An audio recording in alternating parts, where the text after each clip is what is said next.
Good evening. I'd like to welcome everyone to tonight's meeting of the Cass County Board of Commissioners in conjunction with the Cass County School Board. I'd like to start this meeting off with a moment of silence.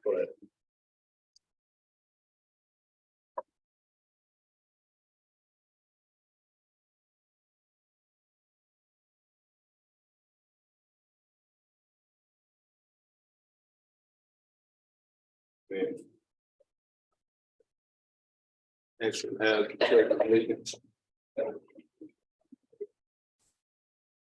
the flag of the United States of America, to the republic for its stands, one nation, under God, indivisible, with liberty and justice.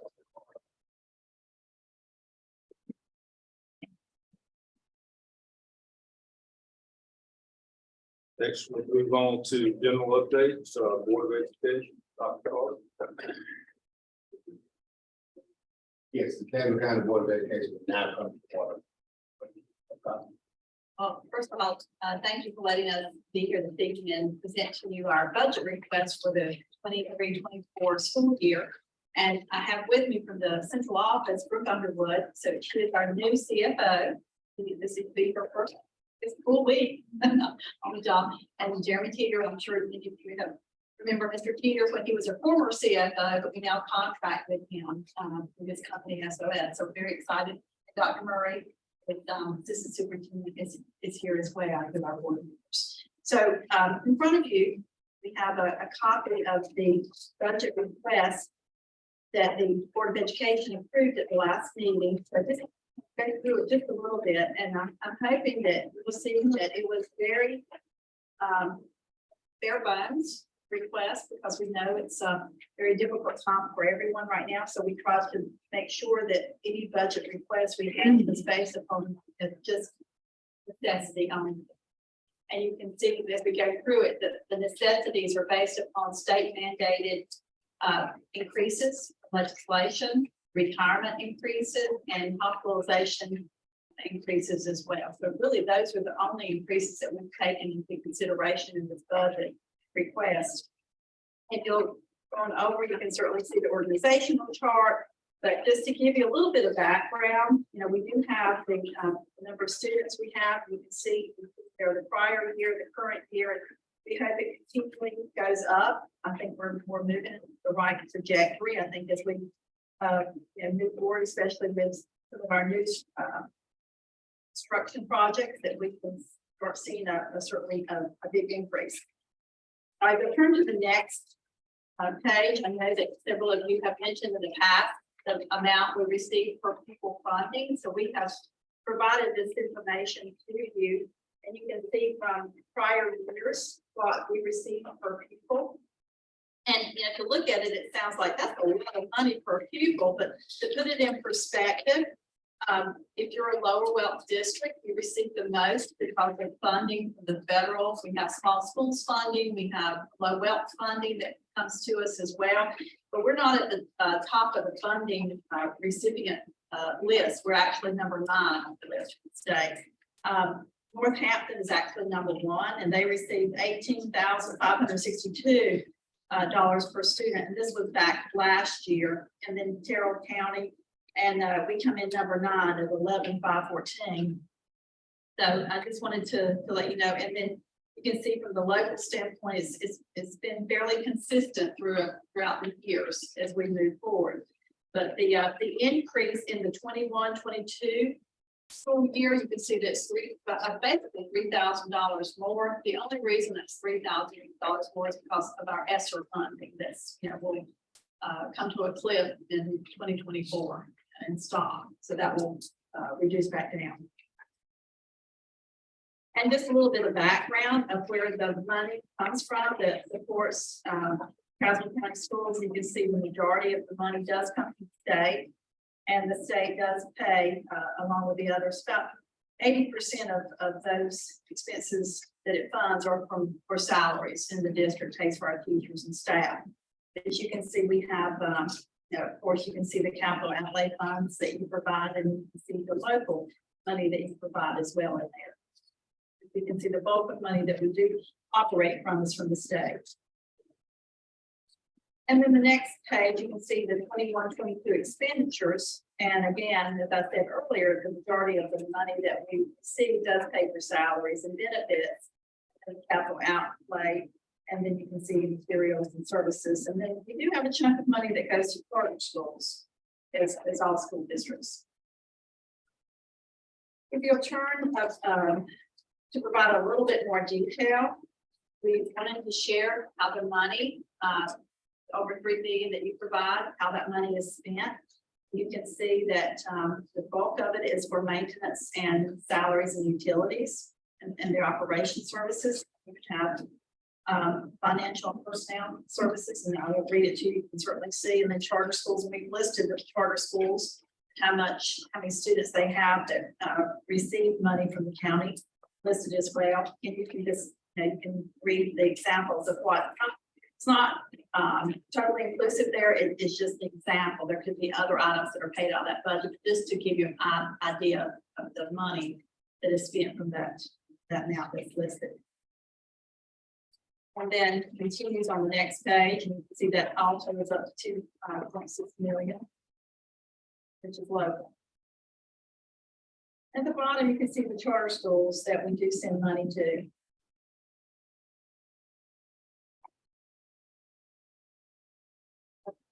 We've been asked for, about vendors and how much money we spend vendors. So if you'll turn the page, you can see the top 10 vendors that we spend money for that are listed there as well.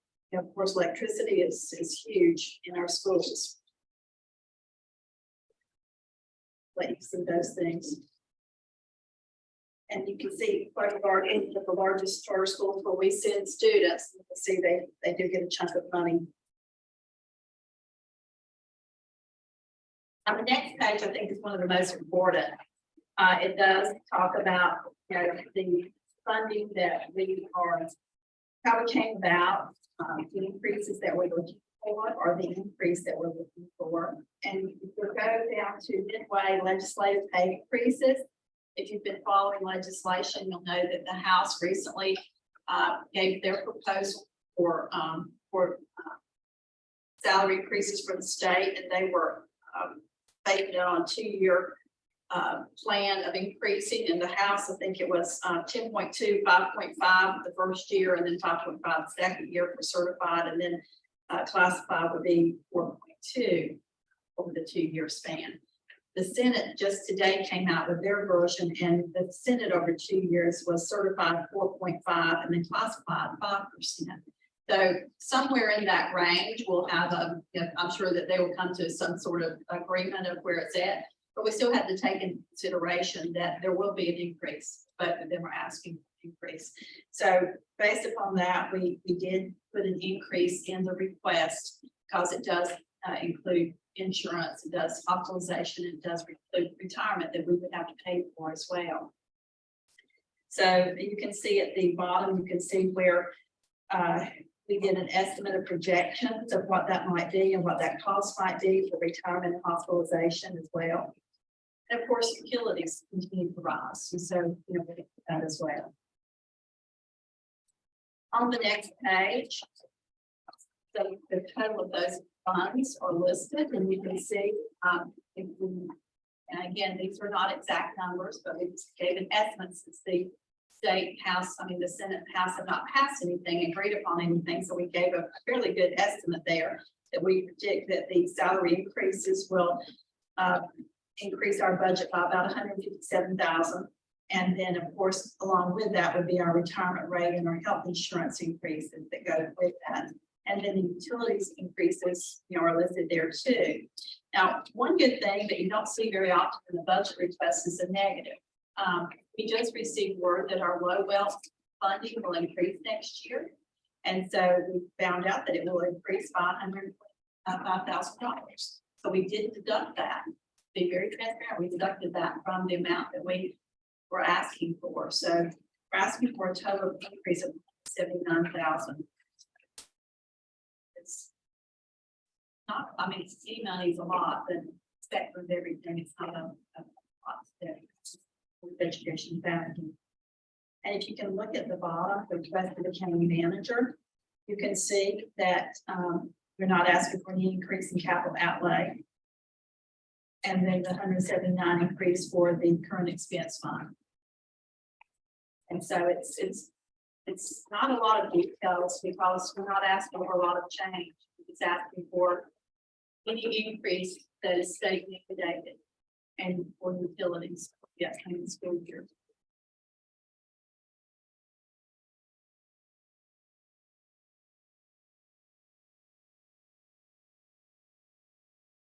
Any questions?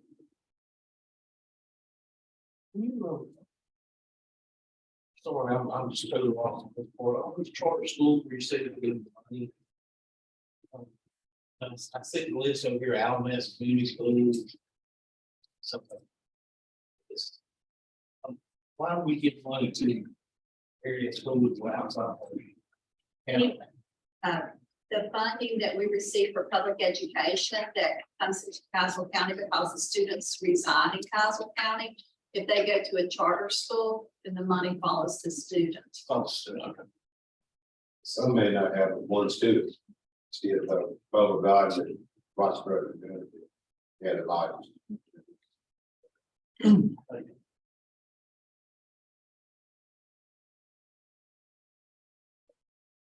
Dr. Carter, when you were speaking of per pupil funding, $14,659, bid number 9, is that we are number 9 in rank out of 100 counties? Yes, and that's including the high wealth districts as well, like Chapel Hill, Wake County, the ones who have quite a bit of tax base. So if I read to you, and I would like to read through the list of counties that have the highest funding, you'll see that they're all low wealth districts. Northampton, Carroll County, Berkeley County, Halifax County, Gates, Martin, Hampton, Hertford, and then Caswell. You can see that all of those we rank. Those are the exact order of funding for low wealth, and we're number 9. We're also number 9 in low wealth counties as well. So the few that exactly are the same number in rank on both of them. So it corresponds. And the thought is, you know, if you're a low wealth county, there's not a lot of funding that has been available for students early on in education to help support early learning. And so sometimes there's more learning that needs to take place with the student in your school. that one's telling us where we're at, how much we're getting for low wealth, right? Yes. Where do we stand? Yes. In that, it's the total money of federal funding, which is low wealth and small schools. So we're not from the bottom, so not from the top, it's the most. Yes, Okay. but we're But where do we stand on how much we spend per pupil student? The rest of the game. I think traditionally, Caswell has trended in the 90s. So there are 115 school systems. And Caswell has it peaks and valleys, but it's generally been somewhere between number 90 to number 93 throughout the state. When you look at the whole picture.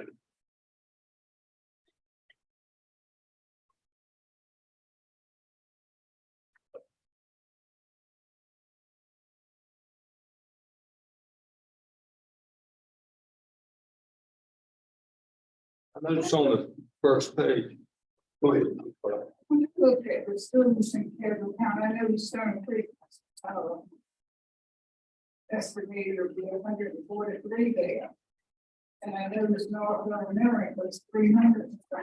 So for 300. South, that's going to be 231. It seems to me that some of these students can be possible. You mean school? Yeah. There's always been a talk about Stony Creek School. And in order to do that, the school board has to vote to close a school. That's a political process. There was a time, give you a little history, over 50 years ago, Caswell had about 6,500 kids. And that number has never reached. Take the birth rate, death rate, industry coming in, people moving in. We just don't have a lot of people busting now. So charter school kids, if you add those kids back to this list, we have more. I think they're number below, close to 300. And I understand your point about elementary school. Give you an example. North and South were both built in 1992. South has never been at capacity based on what it is. You have kids from the northern end, you got the southern end, and it's never been a good number. North first over had around 700 kids. That number never. Well, Oakwood had many more than Yeah, that. It's Oakwood way- is not yet. They were two largest schools. Right. And I was just thinking. We're getting.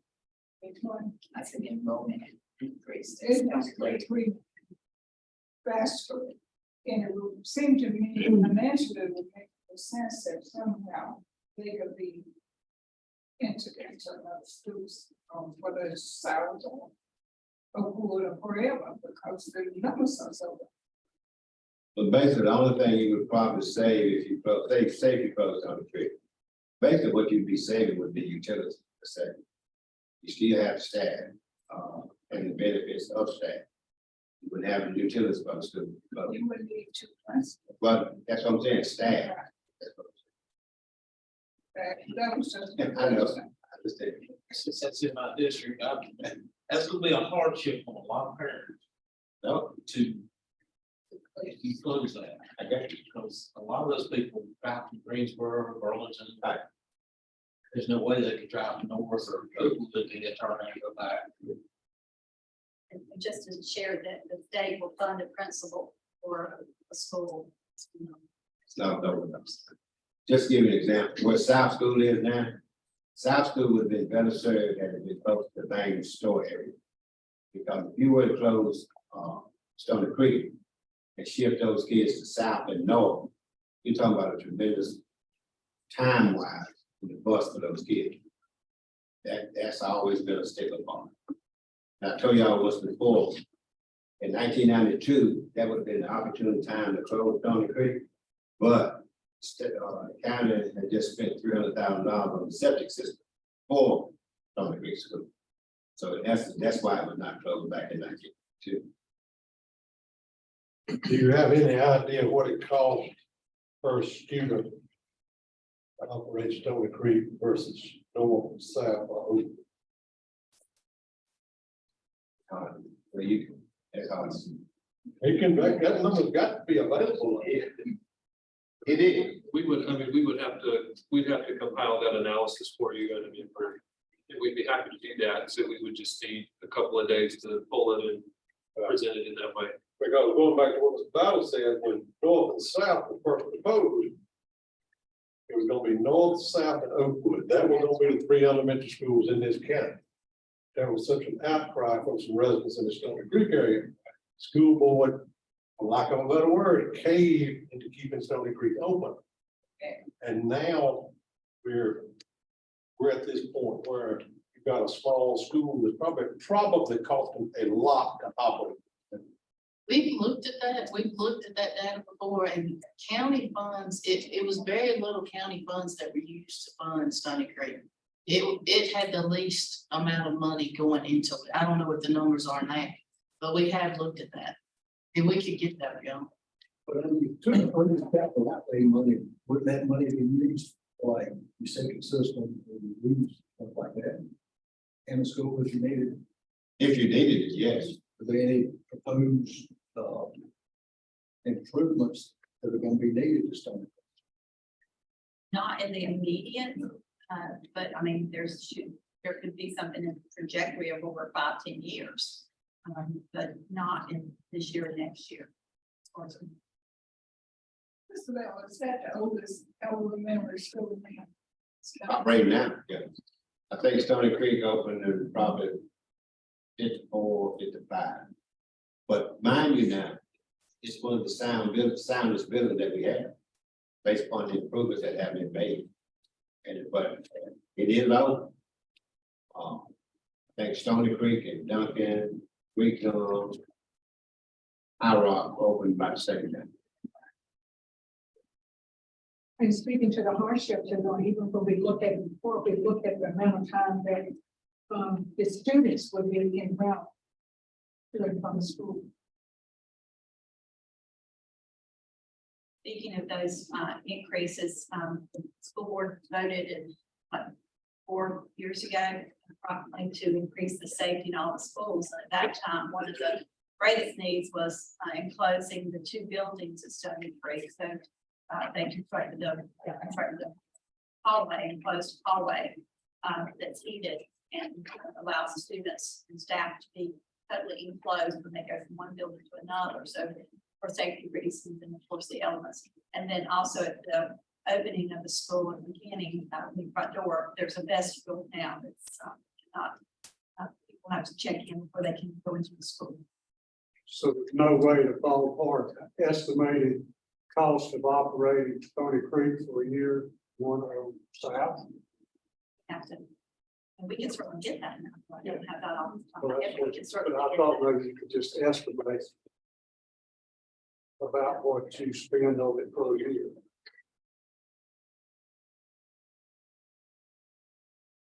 I mean, if I had to ballpark, I know we looked at it, it's been a while, it's been a while that we looked at it for the board. I want to say it was somewhere in the 50,000 range just for the overhead of operating the building. It was just the utilities, and we looked at how much was it on property insurance to keep it covered on insurance. And then we just sort of like Mr. Battle alluded to, the staff would follow the children, so and the state funds the principal, so the state funding for the principal would go away.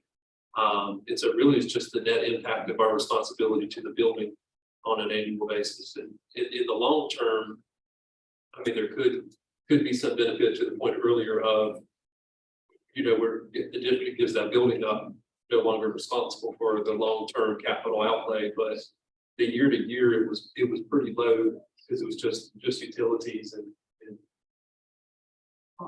yeah.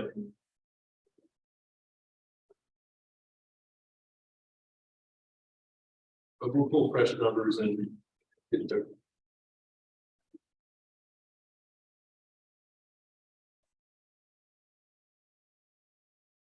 Dr. Carter, on the first page of the presentation, there's a mention of a state grant from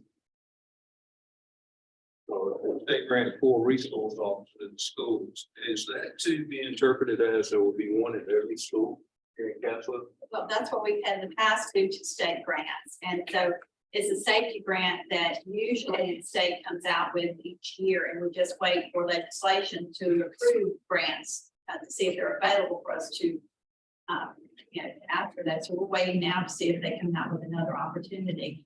You know, I think right now too is, you know, there's a need to find, you know, deputies in order to establish those positions as well. And I know Sheriff Burton's been working very closely with the schools to make sure that we are do have the security that we need, but even with short staff, you know, there's a rotation and it takes care of those planning needs. But we do look for all the funding that's there, and usually the state does offer a grant. If it's there, we find. Good.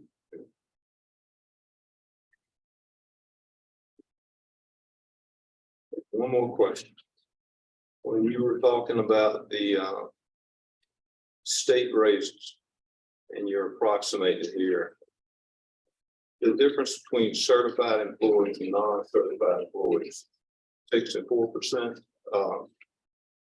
You think those figures are going to hold pretty clear based on what the Senate's done now, or? No, it's a crystal ball.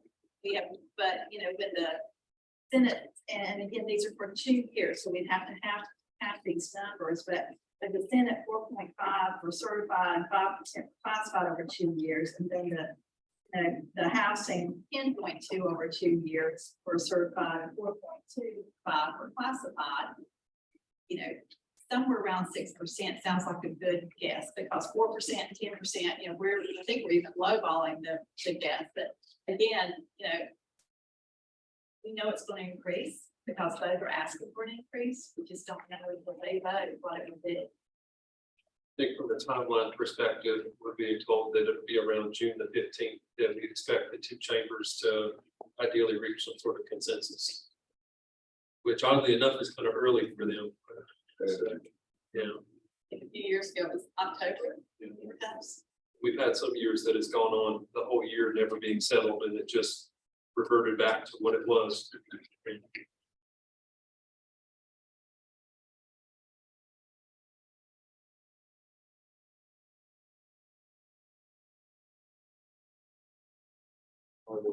Have a question from. That's right. How are we looking on the new high school? Are we? Almost done, what's the situation with the new high school? I'll let We Ralph probably signed, share. and I gave them to Jennifer, our last, Fix It Voices? Yes, Today. today. And it looks amazing. It looks. It's amazing. Do we have a punch list or anything that's got to be? Punch list. Now, there's some warranty items that still need, but that's under warranty. But as far as the punch list, those items have been completed. Most of, can we see, can we have a copy of the punch list, even if they've been completed, so we know what Absolutely. had to be done? Absolutely. That's good news. It is. Y'all are well satisfied with everything. Yes. Yeah, thank you. And then it came under 100,000, under budget. Very excited about that. Thank you.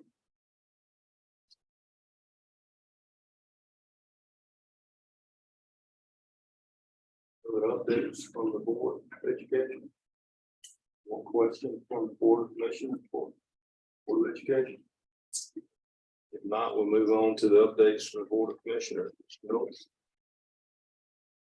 Commissioner, I don't have a lot of updates. I can tell you, the good news is the board approved, the great grant,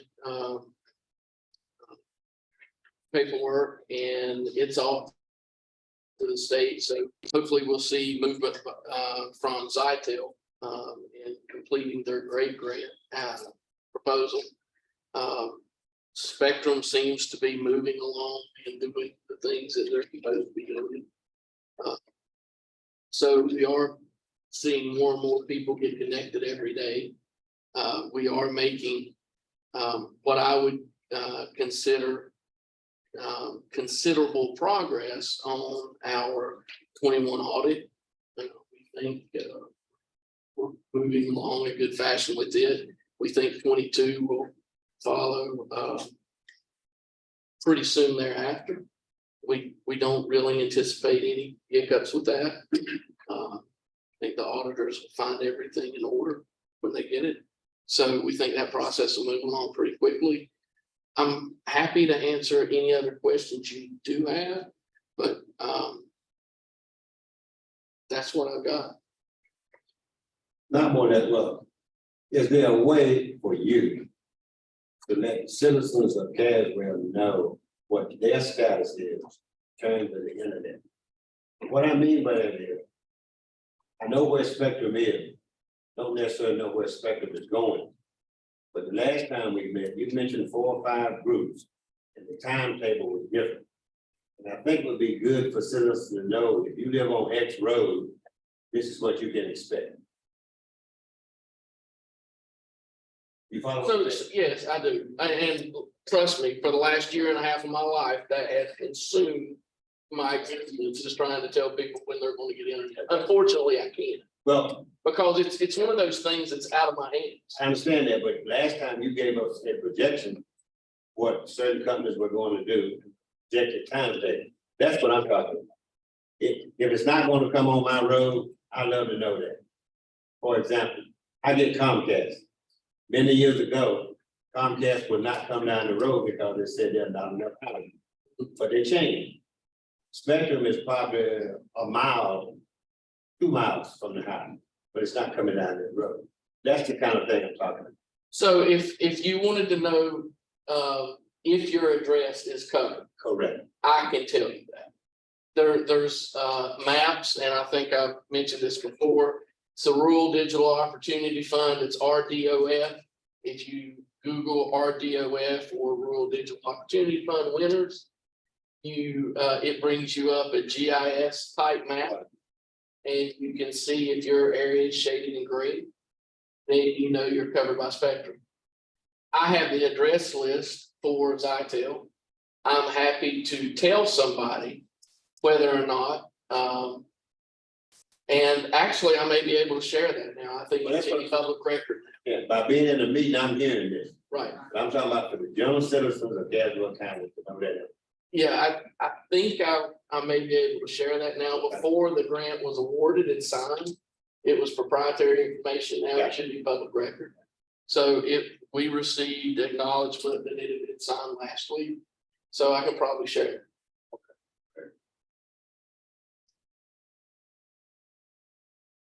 Any other questions about anything? And finishing up the school, we almost getting to it. How much money are we gonna have left? The money that we borrowed. The school was finished and came in at $100,000 under budget. So, Well, you remember we saved about $6 million off the top. Was it $6 million, Dr. Carter? Sorry, I didn't hear it. We saved about $6 or $7 million right off the top. From the original projection of this, for the cost of the school. I would have to look at the numbers. I mean, it was a savings, but I'm not sure it was 6 million or not. I'd have to go double check. Yeah, I think it was, we saved $6 or $7 million from the original projection when it was bid out. And then we came in under budget by $100,000.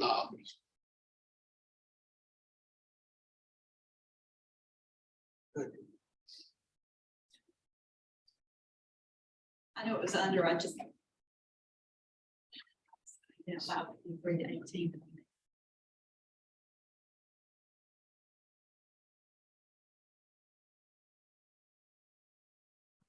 Would like to share an invitation to the commissioners for the graduation, high school graduation. It's on Saturday, June 10th at 10 o'clock in the morning. We would be happy and honored if commissioners could attend. Graduation at DY.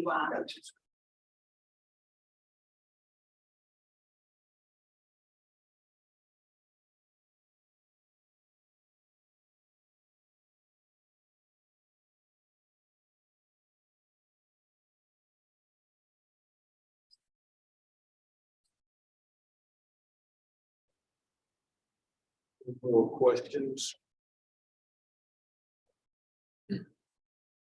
Well, if not, move on to the next item, that is to schedule the next meeting between the two boards.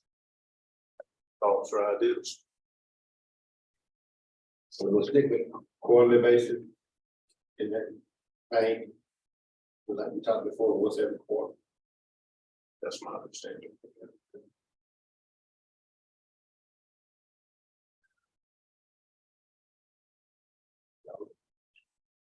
In August, sometime in August.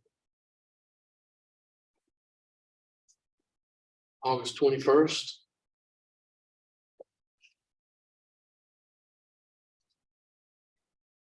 Which Monday is that?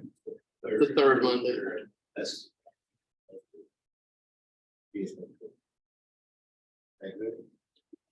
evening. In the evening time?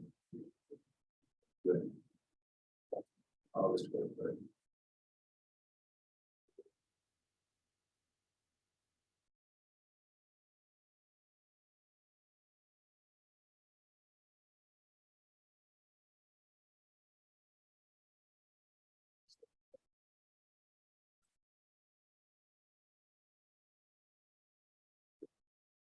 Well, if that meets with everyone's approval. With that item settled. There are no other questions or comments. It's pretty successful for the board. Thank you. Mr. Chairman, I'll let somebody do it. Motion by Mr. Miller, then second. Exactly, but I'm going to continue discussion. All in favor, raise your hand. Opposed, raise your hand. Motion carries.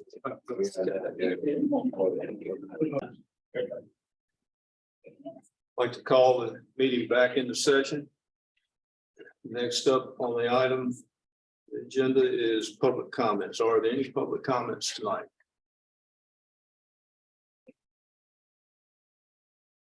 Being none, we'll move on to the next item, recognition. Anyone have anyone that'd like to recognize tonight? Being none, we'll move on. Approval of the agenda. First up, approval of the consent agenda. All those in favor? Those opposed? Motion carries. Agenda is approved. Approval of the consent agenda. That consists of the April 28th budget work session minutes, May 1st regular meeting minutes, and the May 5th budget work session minutes. Are there any questions or comments about any of those items? Being none, do we have a motion to approve? Here, all those in favor say aye. Aye. Opposed, motion carries. Next up, discussion items. Economic developer position, Chairman Dickerson. I would like to know why that position is still vacant and what we can do to fill that. So I had our HR director today go back and look at the applications we've received. Out of the applications that we received one based on the criteria and job description. We received 10 overall, 10 applications. We received one application that was one applicant that was qualified, but the one applicant that was qualified through education had zero economic development experience. So we're not seeing economic developers apply for this position. So that's why we haven't filled that specific position yet. We are working, Melissa and I are working with the International Economic Development Council currently to, I think they will be here June 12th through 14th to meet with elected officials. They're also going to look at the Pelham Industrial Park. They're going to bring a panel of experts and they'll look at the Yanceyville Industrial Park as well. They'll bring a panel of industry experts specific to our needs. So they don't take the same 3 or 4 people everywhere. They'll pick who we need to be here. And after analysis and talking to the elected officials, talking to the Economic Development Commission here, the Joint Economic Development Commission here within the county, then they're going to make some recommendations to us, and they'll help us implement those after the board agrees on the recommendations they want to try to achieve. Having said that, that help is free. They're doing this at their own cost. They're currently located in Wilmington, and the panel of industry experts could come from anywhere around the state or really anywhere on the southeast corner. So they're a grant funded organization, and they're going to help us out in those ways. We're also working with Carolyn Freiberger with the UNC School of Government. She's the Assistant Director of Economic Development. They're working with us to assess the impact of the casino and how much we can expect to see from the casino and what the impacts might be, whether positive or negative, quite frankly. That is not free. We're going to have to pay a little bit of money to have them engage and do some of that work, but it's not a substantial amount. You'll see that in the budget presentation.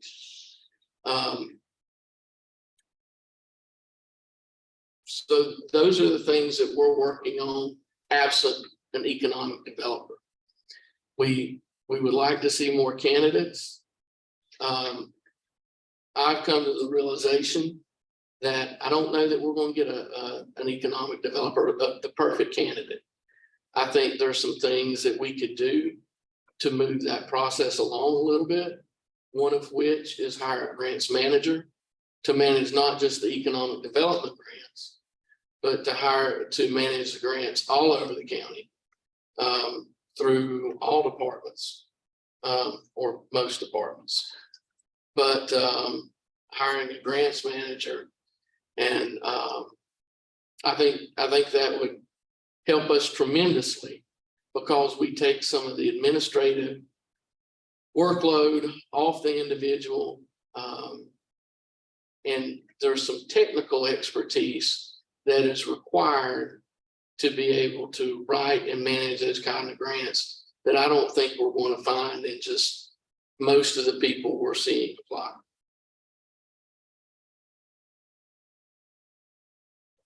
Can you fill that position, and if they get enough grant funding in to cover their salary, they get paid, and if they don't get anything? Yeah, so thank you for that question. Yeah, you're welcome.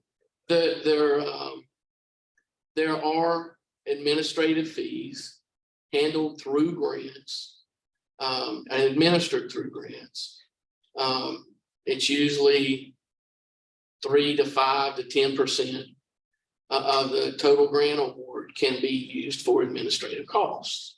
And with using those administrative costs, those are the type of grants you would focus on. And hopefully that those grant monies would cover the salary of the economic or the grants manager. We went from talking about filling the economic developer position to adding another position to that department. Back to the original one, is that position being advertised currently, and if so, where? Yes, Where is that? we've had it on Indeed. We've had it, is it still on Indeed? Currently at this moment. So we've had it on Indeed, and what we're finding from the applicants that we're receiving off of Indeed and the national job posting boards is we're seeing people from Florida, Georgia, California, Boston. We're seeing applicants apply for those positions from those locations, which is not necessarily a bad thing. If they're willing to relocate to Caswell County, that's fine. But even those applicants we find are either not qualified or they don't comply with the requirements of the job. They don't comply with filling out an application. They don't comply with sending in a resume. You might get an email from somebody that just says, hey, I'd just like to apply for this job. Or you might receive just a resume when you requested a resume, application, a cover letter. And the problem with that is if somebody that's looking to fill that position can't follow the simple instructions that are on a job posting, then the chances of succeeding in that position are very, very low when it comes to the grant compliance that's required by the state, required by the companies themselves when they ask for economic development benefits. It's just, but if someone were to come across with a great deal of economic development experience and didn't comply with that, we would probably still reach out to those folks. But we haven't seen that. We just haven't seen it. It seems too that we have some of our applicants have had 12 jobs over the last 6 years. So, or excuse me, 6 jobs over the last 12 years. So they go from one jurisdiction to another, to another, to another, to another. And that's not going to benefit us. We need somebody that has, I don't want to necessarily say roots here, but we really need somebody that has roots in the region and they're tied to the region and they're committed to helping Caswell County. Because if we don't, what we're going to see is somebody take a job, fill it for 2 years, leave. Then a lot of the work that they've done, a lot of the connections and contacts is just lost. So How long has it been open? I mean, how long has it been? it was posted on 8, How long has it been since it's been filled since the last? it was posted soon after the last economic developer left. And it was 8/5/22.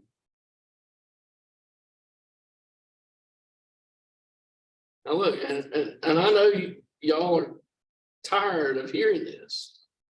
But the economic development salary and budget, total budget that we offer is not commensurate with what economic development offices are usually seeing. That may be some of the reason we're not seeing qualified applicants. A qualified applicant is not going to come to a jurisdiction that they feel that they cannot be successful. Let me ask you this. Can the salary that it's sitting at now, say we find somebody that's okay, close. Can an incentive be looking at how they produce, how they are able to attract and on down, you know what I'm saying, as far as, you know, you start out this salary, if they come in and they wind up get 2 or 3 companies to come in here to relocate or start, you can go back to that salary if they're producing and move them up. I mean, could that be done? I mean, anything's possible. So yes, I mean, that's one way of looking at it. I guess I'm looking at it from the aspect of give somebody a go, give them something to strive with. Either they cut it, they don't cut it. But I will say this, where we're at now. The casino coming in or whatever, as long as we keep it unfilled, all I feel like we're getting behind the 8 ball. That's just. What's the salary then? It listed at, I want 62,970, so 63. You got any comparables? No, but I can get them for you. When I went to the Golden Leaf for a meeting, I was just happened to sit with some ladies that were from Rockingham County.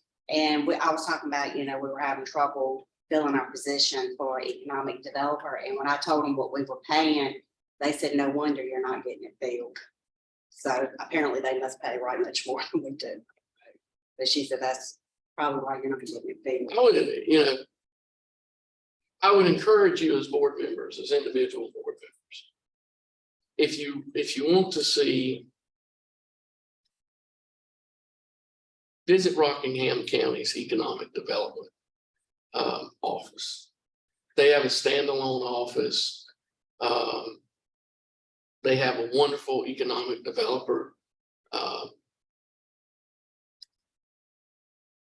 Those things are going to cost a lot of money. If we get somebody the same caliber as Rockingham County, we'll probably have to double that salary. Did you say double? Double it.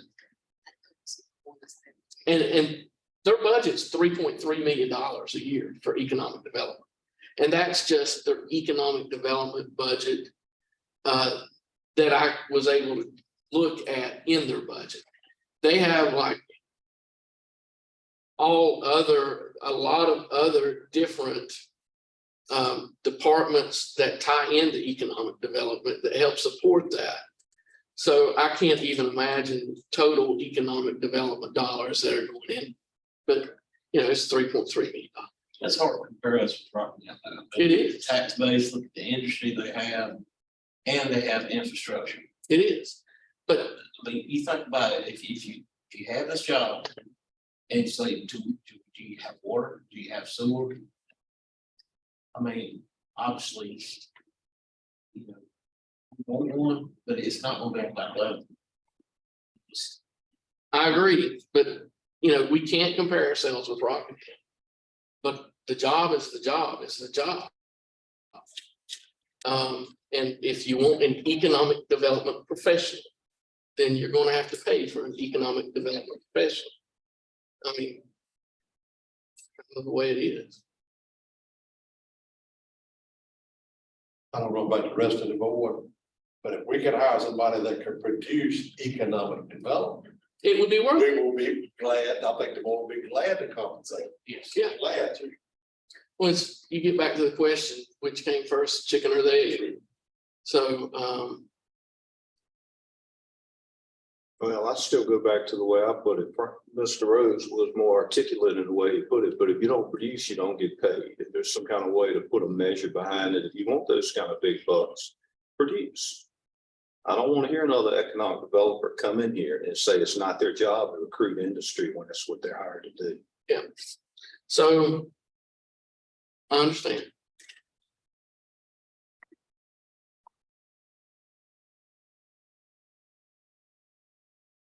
The one thing that economic development requires is exactly what Commissioner Holt said, is infrastructure. If we don't have the infrastructure, an economic developer is not going to be able to be successful. So you've got to have an infrastructure plan. Your economic developer has to go after that infrastructure by working with the state, attracting businesses, getting commitments, having that infrastructure built. And that's not a year process. That's a 5-year process, a 10-year process. And, you know, I'm just shooting from the hip here, but I don't know many people that are going to say, okay, I'm going to work for 10 years, then you can pay me what I really deserve. I think we're going to have trouble with that. But the board has to realize too, that if you're doubling down on economic development, and I think you should, let me be clear about that. I think you should. There's some commitments that the board is going to have to make to infrastructure and to these processes that lead to economic development. That's just my 2 cents. I'm trying to shoot you as straight as I know how on economic development. Right now, it's a tough game. I do think there's some opportunities out there. I think Carolina Core coming through. There's an economic development group called Carolina Core, which cuts a corner, the southwestern corner of Caswell. I think that could provide us some opportunities. But one of the first rules of economic development is you've got to have site control. And we don't own it, the county doesn't own any land out there. So we're going to have to work and engage with private landowners in those areas. What we've seen through the explosive ordinance. Do y'all remember that? For those of y'all that weren't on the board at the time, we had a gentleman in off of Cherry Grove Road or Pagetown Road, one of the two. I think it was Pagetown Road, and they had a business, and their business consists of a bunker, and that's truly what it was, a bunker.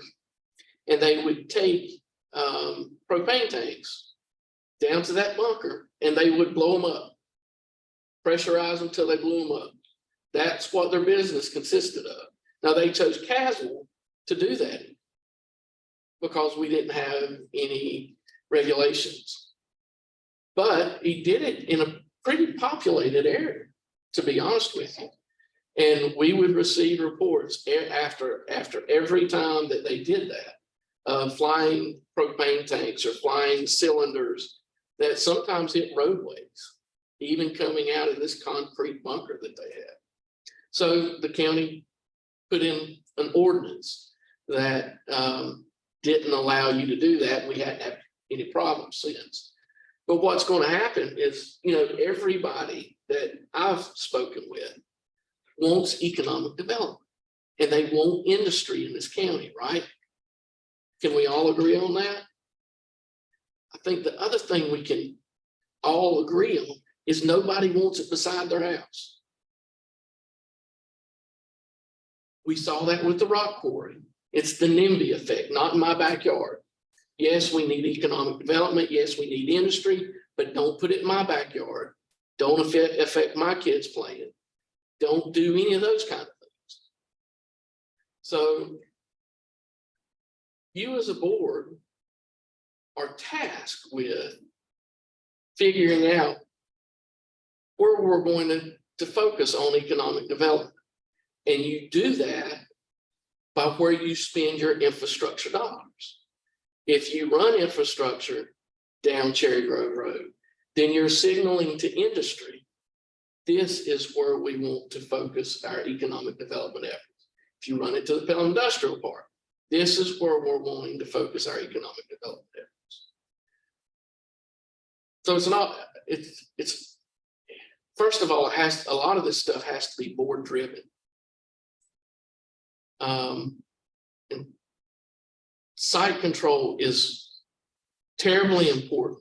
That's why Melissa and I started initially with the Yanceyville Industrial Park and the Pelham Industrial Park. There'll be opportunities, in my opinion, for private landowners up and down the 86 corridor. And we're going to talk about that with the IEDC and with Carolyn Freiberger with UNC. We'll speak to them about that and how we get these people engaged with the economic development efforts.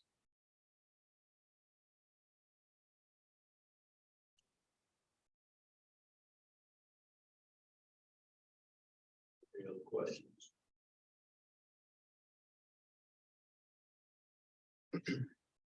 Not, we'll move on to item 11, Title IX program plan update. Melissa, please. Every 3 years, Castle County Area Transportation System is required to update and revise the Title VI implementation plan. CATS established this Title VI non-discrimination plan for the purpose of complying with the Title VI of the Civil Rights Act of 1964 as required by FDA Circular 4702.1B and related requirements outlined under Group 0.1D non-discrimination assurance of the FDA certifications and assurances. The Title VI of the 1964 Civil Rights Act provides that no person in the United States shall, on the ground of race, color, or national origin, be excluded from the participation and be denied the benefits of or be subjected to discrimination under any program or activity receiving federal financial assistance. CATS is a recipient of federal financial assistance from the North Carolina Department of Transportation and the United States Department of Transportation, receiving Federal Transit Administration funds through the NCDOT. Shirley is our compliance specialist at NCDOT, and she requested that I submit the policy to her for review before sending to the board for signature in case there were any corrections that needed to be made after the update. I submitted the policy for her review, and she sent it to Ashley Cancel, the Title VI officer of North Carolina Department of Transportation Office of Civil Rights and Title VI program for review. The compliance specialist at NCDOT and the Title VI officer of NCDOT Transportation Office of Civil Rights Title VI program have approved the updated plan. We did have to update the data since the new 2020 census information is available.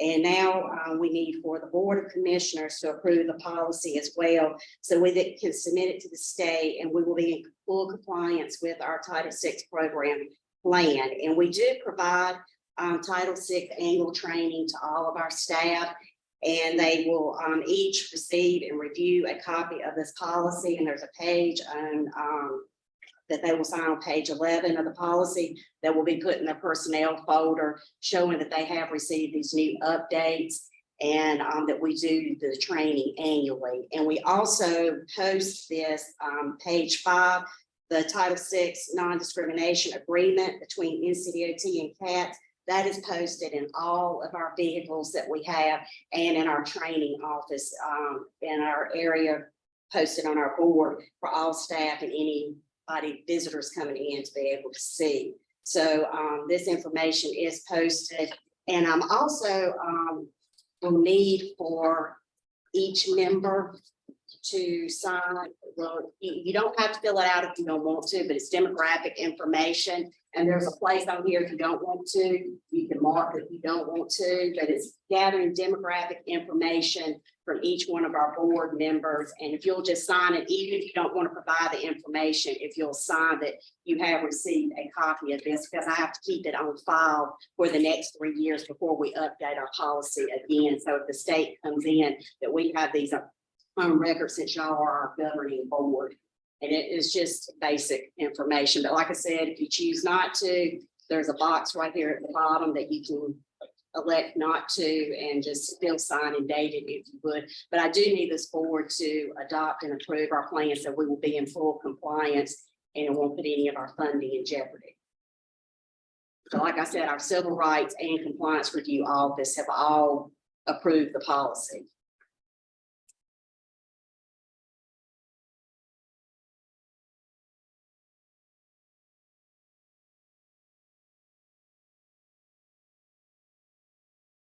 Are there any questions about the policy that was included in your agenda packet?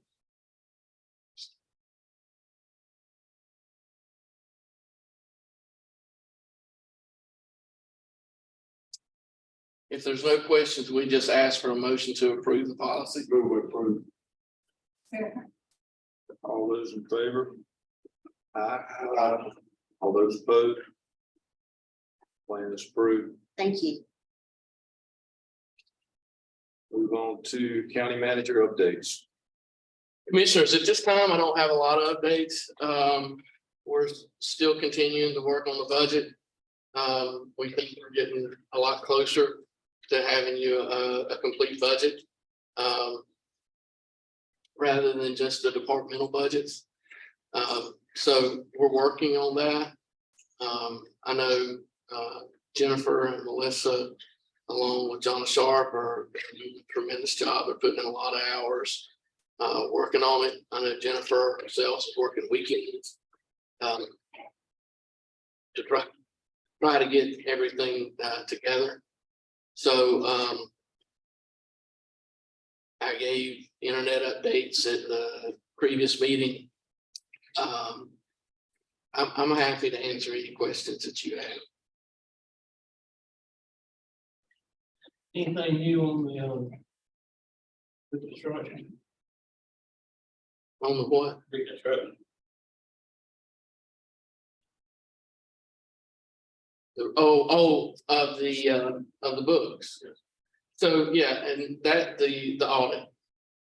So as I said in the board education meeting, they have provided auditors with a lot of the information. They said to the auditors, hey, we need you to start this audit. We need you to get going on it. We're waiting to hear back. We're waiting to hear a reply from the auditor. State still working that, I can't remember her name, lady that came in working state. Yeah, the NCACC, yeah, and that's the free unit. She's still on. Yes. She was here today, as a matter of fact. And I imagine she'll be with us for a while. She usually works here about 1 day a week. Will that be completed before we get to the approval of the budget for the county? Will all of it be completed? It depends on the auditors at this point. It would be the next year, which we did. I agree. But so the 22 audit definitely will not. The 21 audit will be finished. what I want you to remember when you're thinking about our audits is what they're really auditing us for is compliance. Did we do the things our grant said that we had to do? Did we operate underneath the authority given to us by the state, by the Board of Commissioners, by this entity, by whatever entity has the money? The authority is what they're actually auditing us on. The dollars and cents, I don't know if I have to come out to an exact number, right? That's right. Okay. Just like you talked about the meeting that you think it's gonna be over $1 million, so you don't even have a clue at this point. Do have a clue. I know it's going to be over $1 million, and I'm trying to be conservative with the number. I know what I think the number is going to Were be. you expecting? Was I expecting that to be over $1 million? Yes. So I expect that every year, to be quite honest with Leading you. into the next year, when you started 22 without the 21 done, you were thinking you was gonna have $1 million. We have every year, we've not always had $1 million, but we've always, since I've been here, we've always added to fund balance every year. So, yeah. And I knew the federal money from CARES Act and from ARPA were going to impact that. I knew those funding would impact that positively, but I didn't know to what extent. I just have more time. No one will vote for was the unbalanced checkbook. I understand.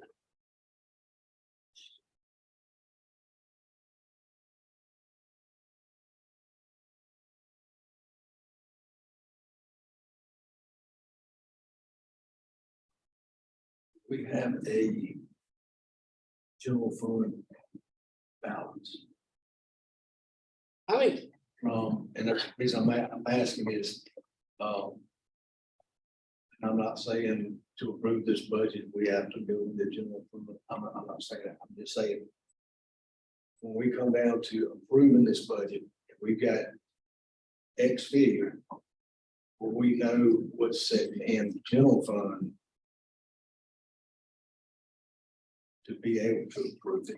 yeah, Follow what I'm saying. yeah. So Jennifer can basically go in and add up the amount that's in the accounts we have at any time. And last time, I think I gave that to you, Tim. The last time that I was asked to do that, it was about $9 million at last count. So $9 million would put us at about 23-24% fund balance at that point in time. Now, I will tell you, fund balance is a lot more complicated. That's the most simplistic way you get to fund balance. But so there's a lot of other calculations that make up that fund balance percentage. But when I was asked the last time, that's what I did is we looked at the money we had, and fund balance is a moving target too. It is up and down. Right, because if you do it right after we've collected all the taxes, we've got a lot of money. But if you do it, right before we start collecting taxes, not so much. So that's why we always try to do it at one given time during the year. And that's June, July timeframe. That way you always have something comparable to look at. They're gonna come before us and tell us. Yeah, after everything's done, the auditors come before the board, talk to the board about what they found. I'm expecting our books for the 21 audit to be fairly clean right now. With the work that we've had done to them, they better be pretty clean. And I expect the 22 audit will be in good shape. Got a question, and I guess I'm trying to wrap my mind around how to see this or how to figure it. If the auditors or the ones doing stuff now said that they found $1 million. No, nobody found $1 million. we always have money that's carried over from lapsed salaries, money that's carried or transferred into the general fund from lapsed salaries, from other things, always lapsed salaries. We always have that money. Basically, what you're saying is what lapsed salaries and what we've not had to pay out has accumulated that amount of money that they're finding. Because I don't guess you could go to the bank and add up what the banking accounts are and say they were 5 million, and then always come back and say, well, I found another million. No, I mean, we don't add another million to it. Right. Yeah, you're right. That's what I'm getting at. So you can't add to that what you have in. There's no $1 million sitting down in the finance office that we had stuck back in a shoebox. It's not the bank. All the deposits were required on a daily basis by statute to make deposits into the bank. So if we receive money on a daily basis, it's going into the bank. I guess I'm trying to figure out how did they find it? How did they say that we were that much too good?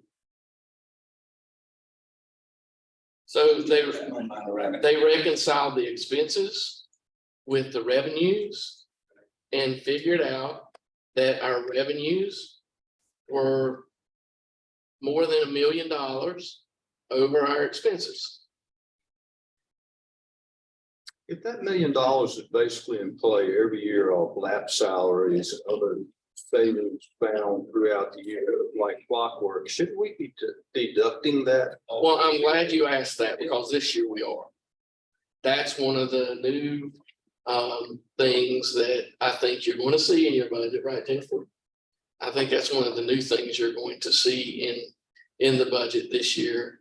And it's one of the very few things that you're allowed to enter as a negative into your budget.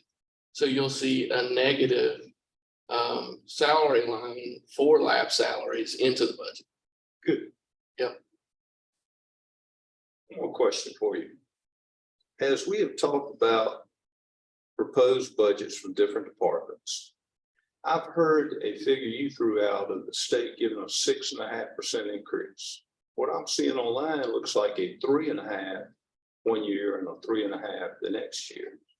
Where did you get 6.5%? No, so I didn't say the state was giving 6.5%. What I said was I was recommended 6.5%.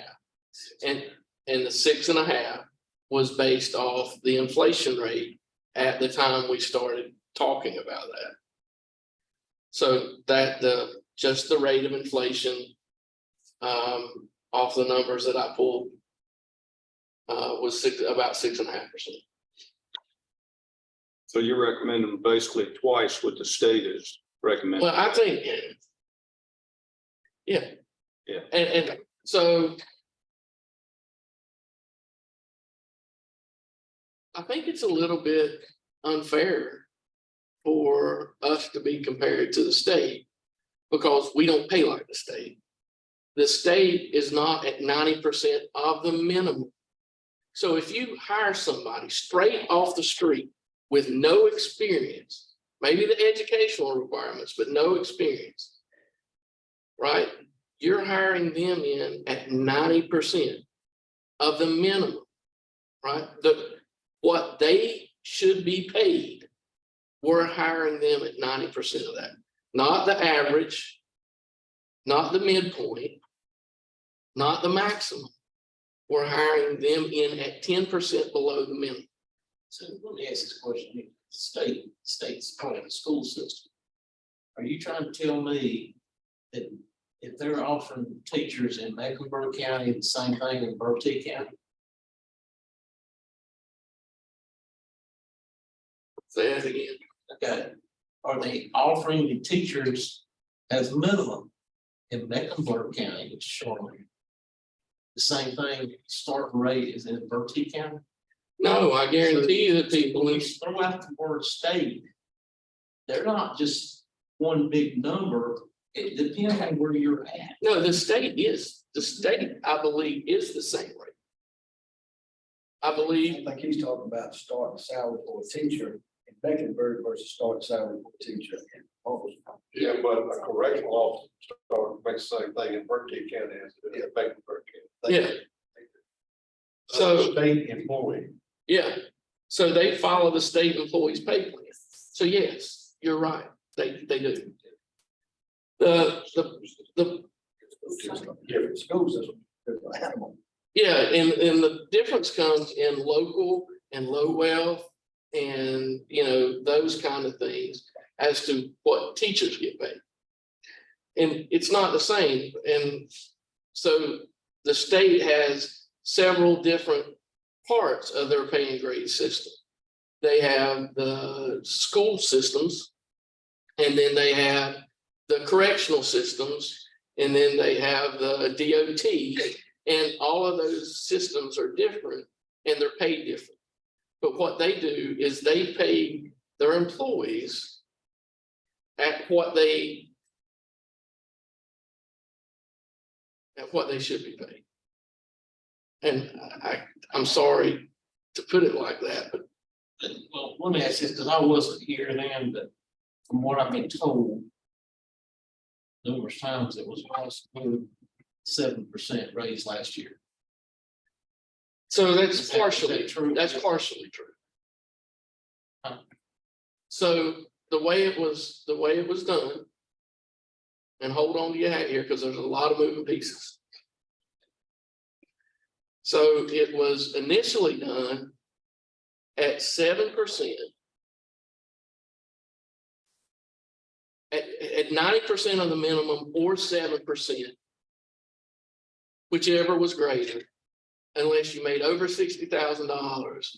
If you made over $60,000, then you only got 2%. And everybody under $30,000 was brought up to a $30,000 minimum. Then later on, the board came back and said, okay, we're going to give everybody making over $60,000 the extra 5%. And so they did that, but there wasn't the 90% of the minimum component thrown in with that too. So there were a lot of moving pieces to what happened. And truthfully, and I can tell you as a county employee, and I think the other county employees sitting here will tell you, we greatly appreciate those increases. Those helped us through some very difficult times. So don't think that we're not appreciative of those. That got people up to 90%. Let me ask you this, because I heard a complaint that some agency came back later and got another increase, or 2 increases, whereas the other department did or what have you. They did DSS. The difference there, why does some get an extra raise? Well, the board voted to do that because DSS was in a position where they had no social workers. They had no social workers, and the state was going to, they were close because we couldn't find workers, that the state was going to come in and take over the operation of providing certain social work functions within DSS. And it would have cost us substantially more for the state to do that than to give the additional increases.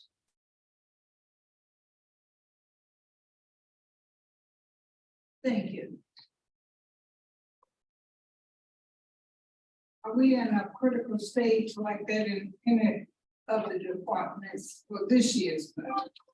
Yeah, DSS, Sheriff's Office, Emergency Management, 911. Yeah, we're seeing that kind of across the board. You know, I saw some figures not too long ago, and I can't remember the exact figures, but the graphic was a bar chart. The top line was governmental services. That sector had decreased, and I think it was by 11%. And then every other major industry showed either modest or large increases in employment revenue. So it's really governmental services that have really suffered over the last 2-3 years. I think it was 11.5%. Don't hold me to that, but that for some reason sticks.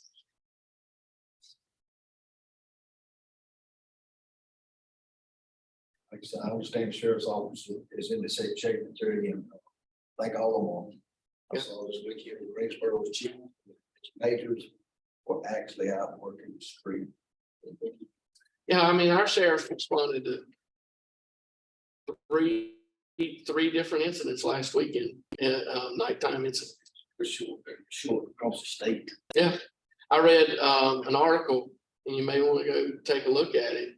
It was on WRAL about how the state is facing the same kind of, the exact same issues that we're experiencing, the state's experiencing. If you look at the state's budget and the cost to retrain employees and their shortage in detention center workers and so on and so forth, WRAL has an article on it. And I think it came out this morning, but I read that earlier today. From the Raleigh government to the Raleigh Fire Department, police departments across the state that pay a lot more than we do are still struggling with the same problems we're facing. So money is not always the answer. So what is? How do you retain these employees? Well, the first way I think you retain them is support. I think employees have to feel like they have support from administration, from county government, from elected officials. I think they've got to feel supported in what they're doing. But I also think we have to pay them enough to live. You know, if you see 10 to 12% inflation and they can't buy or make the same payments that they made last year, they can't buy the same things that they did the year before, that hurts. And if they can go somewhere else and make more money, odds are they're probably going to do it. I see what you're saying, but still, even tomorrow, you could wave a magic wand and say, we have found another $1 million here and 2 million more in this pot of money over here. And we're going to elevate all the county employees to where they're making more than all the other surrounding the counties. You'll start a chain reaction with the other counties increasing their pay, just like when we were #1 with the EMS department at one time. Now everybody else around us has increased. I still say that throwing money at the problem is not always the answer. There's got to be some better management and some better things done to make these employees feel like they want to stay here in Caswell County. If we're struggling to fill positions, Raleigh and everybody else is struggling to fill positions, and they pay a lot more than we do, you can't sit here and argue to me that money is the only thing that's going to make this problem go away. Oh, I totally agree with this. Absolutely. There's got to be something different that we offer. And what that magic pill is, I don't know. But if they can't afford to live, it just follows Maslow's hierarchy of needs, right? If they can't feed their families, if they can't make their car payments, they can't make their house payments, those are their top priorities, right? They're going to fulfill those first. If we can't pay them enough just to be able to do those things, they're going to go somewhere where they can at least do that. If we don't figure out how to build a better mousetrap and figure out a better creative solution, you'll be right back here next year telling us the same thing all over again, no matter how much money. I agree. There's got to be a better way. For us, this is a never-ending cycle. Truthfully, I've been here 9-10 years. We see, not every year, but we see this every 2 or 3 years. We see this cycle around and it comes back to the board. I think some things that could be very helpful if the board were to approve a grade and pay classification system. And that would, but I'm going to be honest with you, that's expensive. At this point in time, you put something like that in and you're going to pay for it because you have a lot of employees that have a lot of service to the county, and that moves them down that pay and grade classification system, and that moves their payment. But if you can look down the road and say, okay, in 5 years, I'm gonna be making $5,000 more or $6,000. That helps. That helps employees map out how they're gonna live, what they're gonna be able to do. It can't be, well, we might get there. How many years did you go without a COLA before I got here? We went one time for several years and didn't get anything. And the county employees remember those gaps. Yes. They remember how hard it was when inflation was creeping up and they weren't receiving anything. But I agree wholeheartedly with you that there's got to be something more. But Greensboro's not figured it out. Raleigh's not figured it out. Burlington may have. Burlington's paying their sheriff's office starting salary is $55,000. They're going to get everybody. But now you're seeing exactly what you said. You're seeing Greensboro do that. You're seeing Forsyth do that. And before long, that'll trickle throughout those organizations. And those that can afford to pay that will pay that. But I'm gonna throw this out there. I won't stay here and spar with you over it all night and drag this meeting out, but the same pressures that you were talking about with the county employees, inflation, putting food on the table, better opportunities elsewhere. We have a base of taxpayers in this county struggling with the exact same problems. And all we give to the county employees comes out of their pocketbooks. So there is never a free lunch. There's always give and take. And I would caution everybody on this board to think about that as we go down this avenue. Those people are gonna have to pay that bill. And I'll drop it for tonight. The budget will be in swing before long, and there'll be a time and a place to discuss all that.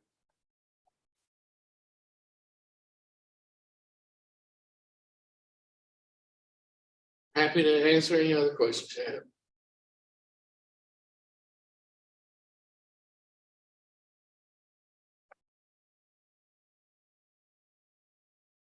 There are no other questions from the board for the updates. Are there any commissioner comments tonight?